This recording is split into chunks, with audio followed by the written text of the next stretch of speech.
جی اس کا second part ہے، قرآن مجید کا فارسی میں ترجمہ کرنے کا مقصد یہی تھا حضرت شاہ ولی اللہ کا کہ لوگوں کو یہ بتایا جائے کہ قرآن پاک غلاف میں لپیٹ کے رکھنے کا نام نہیں ہے، ناظرہ اس کا پڑھنا چاہیے، لیکن اس کو سمجھنا بہت زیادہ ضروری ہے کیونکہ وہ جامعہ ہے، زندگی کے ہر شعبے میں ہماری رہنمائی کر رہا ہے۔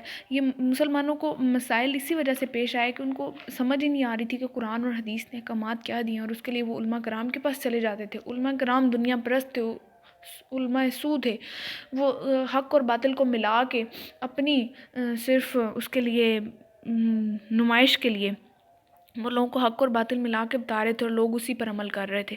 یہ سارے مسئلے مسائل اسی وجہ سے پیش آئے۔ نیکسٹ پیج پر چلتے ہیں۔ حجت اللہ البالغہ، حضرت شاہ ولی اللہ نے 51 کتابیں لکھیں، جن میں سے 26 کتابیں فارسی میں لکھیں، 25 جو تھیں وہ عربی میں لکھیں۔ اس تصنیف کو لکھنے کا مقصد یہ تھا کہ لوگوں کو طرز معیشت کا بتایا جائے کہ اسلام نے کیسا طرز معیشت مسلمانوں کو دیا ہے۔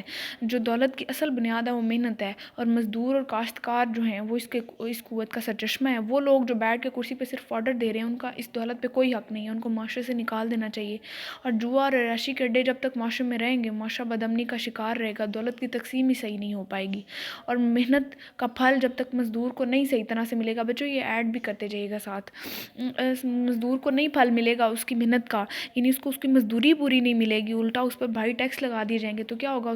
اس کے دل سے محنت کرنے کا جذبہ ختم ہو جائے گا، اور ایسا معاشرہ جو ہے وہ زوال کا شکار ہوگا۔ تو وہ لوگ جو ایسا کر رہے ہیں وہ قوم کے دشمن ہیں، ان کو ملک سے نکال دیا جائے اگر امن چاہیے تو۔ اس کے علاوہ دولت چند ہاتھوں میں مرکوز ہو کے رہ گئی تھی۔ دولت کا چند ہاتھوں میں مرکوز ہونے سے کیا ہوتا ہے کہ دولت کا ایک سرکل جو ہے وہ رک جاتا ہے۔ جب سرکل رک جاتا ہے تو پھر کیا ہوتا ہے؟ امیر امیر تر ہو جاتے ہیں، غریب غریب تر ہو جاتے ہیں، اور اس سے معاشرہ بدامنی کا شکار ہوتا ہے، اور کبھی ترقی بھی نہیں وہ معاشرہ پا سکتا۔ تو حضرت شاہ ولی اللہ نے کہا کہ شرعی احکامات جو ہیں، قرآن اور حدیث نے، شریعت نے جو احکامات نافذ کیے ہیں ان میں کوئی نہ کوئی مصلحت موجود ہے، اور قرآن اور حدیث کی تو ہر بات میں دلیل موجود ہے، ثبوت موجود ہے، مثال موجود ہے، اور اس میں کوئی نہ کوئی مصلحت بھی موجود ہے۔ تو زکوٰۃ میں مصلحت یہ ہے کہ امیر لوگوں کے دل میں پیسے کے لیے زیادہ محبت نہ پیدا ہو جائے، اور غریب امیروں سے لے کر دولت جب غریبوں میں دی جائے تو اس سے کیا ہوتا ہے کہ غریبوں کے حالات بہتر ہوتے ہیں، اور اس طرح سے دولت کا سرکل چلتا ہے، اور جب دولت کا سرکل چلتا ہے تو پھر امیر امیر تر نہیں ہوتا، غریب غریب تر نہیں ہوتا۔ اس کے بعد قصاص، خون کو روکنے کے لیے کہ وہ لوگ جو سرے عام خون کر رہے تھے ان کو ایک ڈر خوف پیدا ہو گیا کہ ہمیں اس کی سزا ملے گی۔ غیر شرعی رسومات کا خاتمہ کیا۔ غیر شرعی رسومات کیا ہو رہی تھی کہ ہندو اثرات کے تحت مسلمان بیوہ کے نکاح ثانی کو معیوب سمجھ رہے تھے، نکاح ثانی دوسرے نکاح کو سمجھا جا رہا تھا کہ یہ تو بہت بری چیز ہے۔ کیوں؟ کیونکہ ہندوؤں میں اگر کوئی مر جاتا تو اس کی بیوی کو بھی ساتھ ہی جلا دیا جاتا، اور بعد میں ابھی بھی آپ ہندوؤں کے کوئی دیکھیں رسم ایسی تو سفید لباس والی عورت دیکھیں تو وہ یہی مطلب ہوتا ہے کہ اس کا شوہر مر گیا اور اس کو سفید لباس پہنا کے ساری عمر اس کے نام پہ بٹھا کے رکھتے ہیں۔ تو مسلمان بھی ایسا کرنے لگ پڑے، کیوں؟ کیونکہ ان کے ساتھ رہ رہے تھے۔ تو حضرت شاہ ولی اللہ نے کہا میرے نبی نے خود بیوہ سے نکاح کیا، تو آپ لوگ ایسا کیسے کر سکتے ہیں؟ اس کی سختی سے ممانعت کی کہ بیوہ سے نکاح کو سنت رسول قرار دیا گیا، تو بیوہ کو نکاح کرنا جائز ہے۔ اس کے بعد لوگ قبر پرستی، پیر پرستی، تہم پرستی اور علم نجوم کی طرف بہت مائل ہو گئے تھے، تو ان ساری چیزوں کے خلاف کھڑے ہوئے اور کہا کہ یہ ساری چیزیں جو ہیں یہ غلط ہیں، قرآن اور حدیث کو غور سے پڑھیں، سمجھیں، بے شک اس میں عقل والوں کے لیے بڑی نشانی ہے، آپ کو کسی کے پاس جانا ہی نہیں پڑے گا۔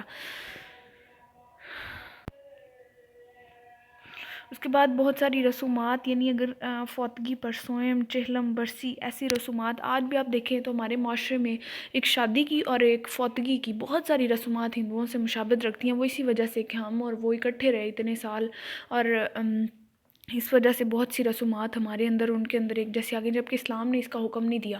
تو حضرت شاہ ولی اللہ نے کہا میرے نبی نے 3 دن سے زیادہ سوگ منانے کا جب حکم نہیں دیا تو آپ لوگ ایسا کیوں کر رہے ہیں؟ تو سختی سے ان رسومات کو منع کیا گیا۔ زمانہ منتظر ہے پھر نئی شرازہ بندی کا، بہت کچھ ہو چکی اجزائے ہستی کی پریشانی، تفہیمات۔ اس کے بعد حضرت شاہ ولی اللہ نے بتایا کہ معاشرہ زوال کا شکار کیوں ہوا ہے، معاشرے میں مسلمان زوال پذیر کیوں ہوئے ہیں، کیونکہ وہ راستے سے بھٹک گئے ہیں۔ قرآن اور حدیث نے جو احکامات بتائے ہیں وہ ان پر عمل نہیں کر رہے، ان پر عمل اسی لیے نہیں کر رہے تھے کیونکہ انہیں علم ہی نہیں تھا۔ ہر بات پہ علماء کرام کے پاس جاتے اور علماء کرام حق اور باطل کو ملا کے بتا دیتے، اور ان کو سمجھ بھی نہیں آتی اس چیز کی۔